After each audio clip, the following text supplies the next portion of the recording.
लद्दाख में चीन की गतिविधियां लगातार आक्रामक होती जा रही है। चीन एक के बाद दूसरे पॉइंट पर नए मोर्चे खोल रहा है। लद्दाख के बॉर्डर क्षेत्र में हेलीपैड, स्थायी बंकर, टैंकों, तोपों की तैनाती से लेकर क्षेत्र में मजबूती लगातार बढ़ाते जा रहा है। लेकिन प्रधानमंत्री मोदी इन सब पर चुप्पी साधे हुए हैं। विदेश मंत्री भी इन सब पर कोई जवाब नहीं दे रहे। रक्षा मंत्री की तरफ से भी नहीं आ रहा है कोई भी जवाब। आखिर इन सब की चुप्पी को क्या समझे? उत्तराखंड से लेकर लद्दाख, हिमाचल, डोकलाम, सिक्किम, अरुणाचल के तवांग तक चीन के साथ तनाव बढ़ रहा है, या यूं कहें कि चीन ताव बढ़ा रहा है। लेकिन प्रधानमंत्री नरेंद्र मोदी, विदेश मंत्री, रक्षा मंत्री और राष्ट्रीय सुरक्षा सलाहकार अजित डोभाल पूरी तरह से खामोश हैं। 23 जून के बाद से विदेश मंत्री एस जयशंकर ने भी चुप्पी साध ली है। क्या यह खामोशी कोई नया संकेत दे रही है? क्या भारत पूर्वी लद्दाख में चीन को कोई बड़ा संदेश देने की तैयारी में है?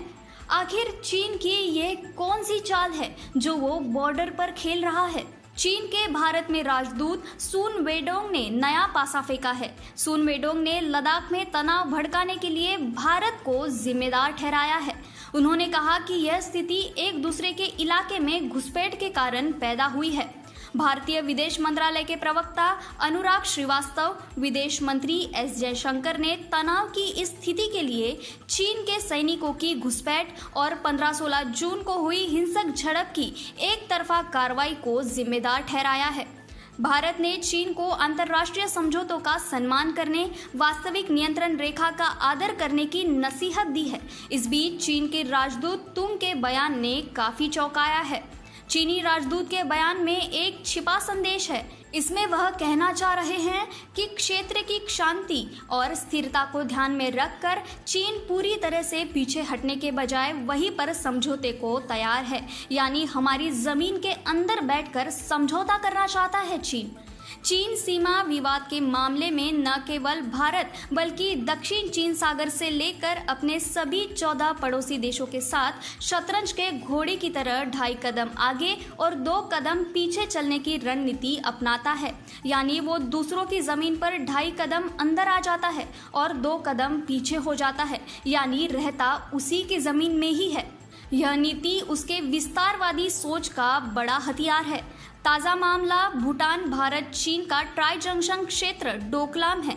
भूटान भारत के सामरिक महत्व से जुड़ा है और इसकी रक्षा भूटान के संधि के आधार पर भारत करता है। यहाँ भी चीन ने यही रणनीति अपनाई।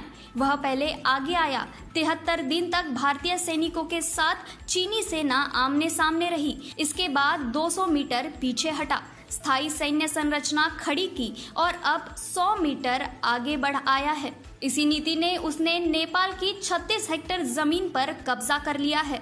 ऐसा ही व्यवहार अरुणाचल प्रदेश में कर रहा है। यही स्थिति लद्दाख में करता रहा है। कभी डेपसांग में मोर्चा खोलता है, कभी चुमार में। इस बार गलवा नदी घाटी में घुसपैठ करके नया मोर्चा खोला।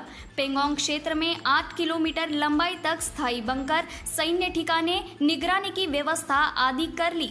फिंगर 4 से नीचे फिंगर 3 तक दावा जता रहा है। Gogra post hot spring area को अपना बता रहा है। इन सबके बीच चीन के भारत में राजदूत सुन वेडोंग ने चीनी सैनिकों के आधे पर मान जाने की तान छेड़ दी है। इन सबसे बड़ी बात कि इस बार भी भारत खामोश है। पंतप्रधान नरेंद्र मोदी की चुप्पी कई तरह के सवाल पैदा कर रही है।